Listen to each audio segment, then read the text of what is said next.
સૌપ્રથમ તો ભારતીય જનતા પાર્ટીના પ્રદેશ સંગઠનમાંથી મારી આણંદ જિલ્લામાં પ્રભારી તરીકેની નિયુક્તિ થઈ છે.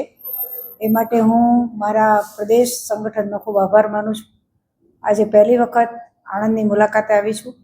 આ જિલ્લો ભારતીય જનતા પાર્ટીમાં સક્ષમ છે અને વધારે સારી રીતે આગામી દિવસોમાં જે અમારે સ્થાનિક સ્વરાજની ચૂંટણીઓ આવે છે એ ઉપરાંત સંગઠનનું જે કામ છે એ કામને જોવા માટે પ્રદેશમાંથી નિયુક્તિ થતી હોય છે. આણંદ જિલ્લો 20 મંડળનો જિલ્લો છે, ખૂબ મોટો જિલ્લો છે, સમૃદ્ધ જિલ્લો છે અને જ્યાં ભારતીય જનતા પાર્ટીનું પણ ખૂબ સારું વાવેતર છે એ જિલ્લામાં મને કામ કરવાની તક મળી છે. એ માટે હું પાર્ટીનો ખૂબ આભાર માનું છું. અને આજે મારો પ્રથમ દિવસ છે. આજે અમારી અલગ અલગ કાર્યકર્તાઓ સાથે ઝોન વાઇઝ બધી મિટિંગો છે. એ મિટિંગોની અંદર મારો આજે બધા સાથેનો પ્રથમ પરિચય થશે. જિલ્લાના અધ્યક્ષ માનનીય શ્રી સંજયભાઈ પટેલ એક ભાઈ તો સારામાં સારા છે જ, પરંતુ સંગઠનના પણ ખૂબ માહિર છે.